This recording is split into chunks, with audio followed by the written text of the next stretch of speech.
আজকে করে ফেললাম একটা আমের আচার, টক ঝাল মিষ্টি। তবে মিষ্টিটাই বেশি, টকটা না। কারণ টক যে আচারটা সেটা আমার বাসায় কেউ খায় না, আমার নিজেরও পছন্দ না।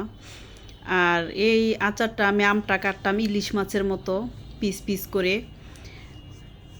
তাহলে কি এই আচারটার নাম দেওয়া যায় ইলিশ আচার? কি বলেন সবাই?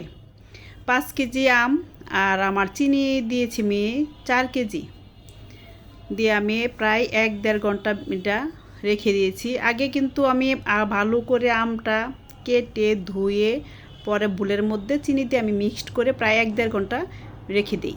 তারপরে দেখেন কত পানি বের হয় এর ভিতর থেকে।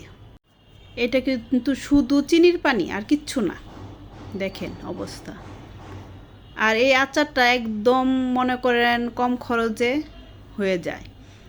এর মধ্যে আমি 1 চামচ দিলাম হলুদ, তারপরে 1 চামচ হচ্ছে মরিচের গুঁড়া।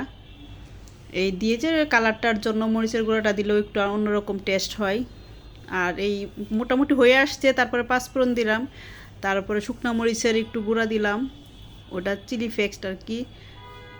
আর তারপরে দিয়ে দিলাম আমি এই লাস্ট ফিনিশিংয়ে দিলাম আমি কিছু শুকনো মরিচের পিস আর কি, বিচি ফালায় দেয়া এই যেরকম করে একটু দিয়ে দিলাম সৌন্দর্যের জন্য।